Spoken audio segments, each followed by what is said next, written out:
If you were doing Emoov again, what would you do differently?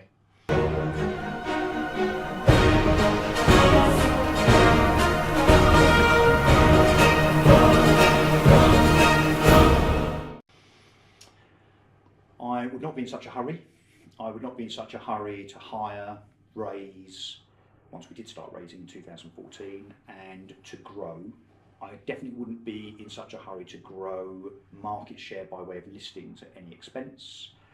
I would not charge £800 for a service that, regardless of whether you think it's worth it as a sector or whether there's profitability as a consequence of charging 800 quid, the consumer clearly, 10 years into the online hybrid project, and having seen 150 million quid's worth of adverts on the TV from Yopa, Purple Bricks, House Simple, Emoov and so on, 92% of the house selling public in the UK are still going to high street estate agents or an estate agent that certainly charges them a percentage on completion. So the lesson there has to be, why charge £895 for a service that is, we can talk about the questionability of service. Hold on a second.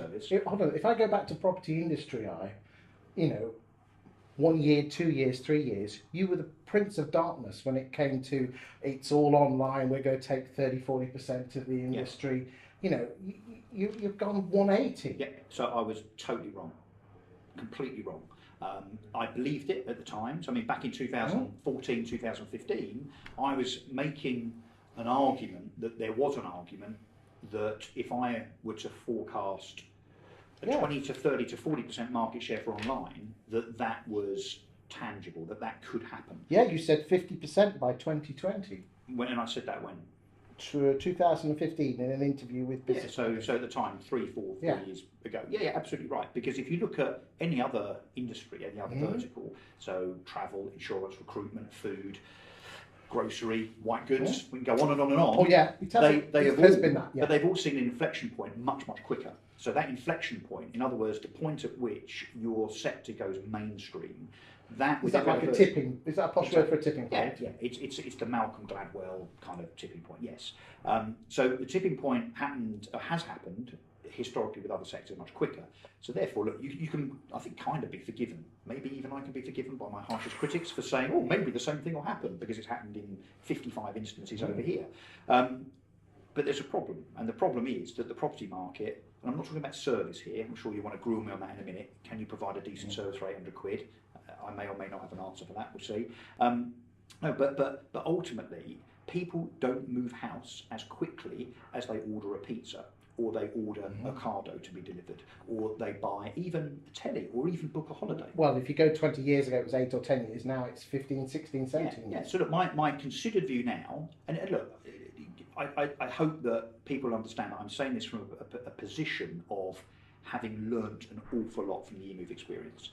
So having put my heart, my soul, my life, my savings and my family's future into Emoov, which I did in 2009-10 on my own, no co-founder, no investment. I've pushed boundaries. I think as a consequence, I've helped to move the industry along a little bit, I guess, particularly with regard to technology, particularly with regard to perhaps PR, marketing, and I think overall centralisation and efficiency and so on. But look, along that path, obviously I've learned a lot, and I've learned that even though I hoped and believed that online hybrid could take a 30, 40, 50% market share because of those other verticals that had also done the same, that it simply hasn't happened. Now, I don't believe that online hybrid as a sector now dies. I don't think it necessarily stays where it is at 8% according to Rightmove, about 8%. I think it grows, but I think it grows really slowly. So now my revised forecast is, here you go, I said to myself I wasn't going to do this, but anyway, my belief, my philosophy is that by the end of this year, it might be 10%. Within 2 to 3 years after that, it might get to 15-ish. I don't think it gets bigger than that. And there's a whole bunch of reasons why I don't think it gets bigger than that. One, because people are moving less often, as I say, so there isn't that repetitive traction. You don't come back as often as you do if you're buying and selling other goods, and therefore you also don't refer people as often because you're not dipping in and out of the market. But also, very controversially, I think there's a fundamental flaw with the fee proposition of online agents. Now, you might want to stop me here because this might be another video, because I'm going to go on and on and on about this on the basis of what I've learned about charging people 895 quid.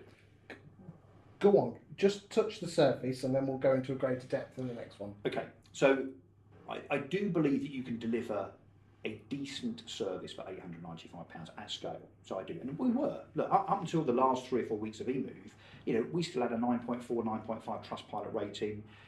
Again, the industry, anonymous sofa snipers, they can sit there on Property Industry Eye and comment on this saying, oh, you were gaming it and you were paying Trustpilot chief executive a bribe and taking my holiday. You can do that. I can tell you, hand on heart, look you in the eye, we never gamed their reviews, ever. Not on Trustpilot, not on all agents. Yeah, but no one takes any notice. No, they don't, because of course they're normally the people that are sitting there at 2 out of 10 themselves, because and they think, shit, how do you get 9 out of 10? It's impossible. It's not impossible. You can do it, but it's cultural, and you have to run the business in a particular way so that everyone's focused on looking after the customer. But the 895 quid fee, look, it isn't overall. It's not sustainable, but it's not just that it's not sustainable until you're at a particular scale, like Purple Bricks were. 30, 40,000 listings, let's say. So below that, it's not sustainable. But actually, it's unnecessary. And online agents that are charging 400, 500, 600, 700 quid, or like doorsteps that are charging £99, well, it costs 180 quid to have each property on Rightmove and Zoopla for 6 months. So even if you're adding on a bit of conveyancing and some mortgage stuff, charging 99 quid, 500 quid, 800 quid, it's not only questionable from a unit economics point of view, as I've referenced, I suppose, previously, if 92% of home sellers are paying 1 to 1.5% plus VAT out of choice anyway, well then there's simply no need to do it. But I go further, and I go further to say the biggest problem with charging people 895 as a fixed fee is that people are suspicious about it. The consumer is suspicious. Yeah, you don't get out for no, do you? Well, it's too cheap. Yeah, exactly. So it's what I call the breakfast test, right? You ever been on holiday, you walked along the seafront and you've seen a cafe that says, all you can eat English breakfast for $2.95. You think, well, sod that, I'm not going in there, it's going to be completely shit. And I think there is a psychological belief, a perception, and perception reality, kind of same thing, in consumer world, that if something looks too cheap to be credible, then it probably isn't credible. And I think that's one of the main reasons that, apart from traction and lack of house transaction elasticity, if you like, people not jumping in and out of the market very quickly, that's the other big problem, that the fee, although it looks attractive when you're setting up a business. So when I started Emoov, we were charging £295. And you think, I'm charging so little, we've got to get customers. But actually the opposite reaction can prevail, in that the consumer thinks it's too cheap to be good enough. Do you think online agents should charge the same as high street? Well, I've often said, this is a prediction I think that will come true, is that online, high street, hybrid, whatever you want to call them, agents are just agents. The online they're label, to sell the houses. It doesn't matter where the office is. Yeah, the online label has come from property media, it's come from consumer media. I mean, us, I suppose, to a degree. When House Network and Emoov started, of course, we labelled ourselves as something different, I suppose, because we wanted to be seen as something different. But I think the way this pans out is that we all end up kind of going full circle, and the consumer won't really know the difference. There will be different fee propositions, but what we're seeing now, of course, you're seeing some high street agents doing fixed fees. Some high street agents are doing 695, 795, 895, naively to try and compete with Purple Bricks and so on, even though Purple Bricks have only probably got a 3.5 to 4% market share in their town. So why do that? Why do that? So look, I think it ends up all being a bit of a mishmash, a bit like the travel industry.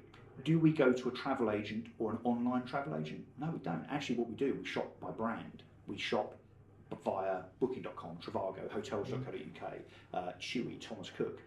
There is no label, is there? And I don't think there'll be a label for a estate agency ultimately. Interesting. Thank you.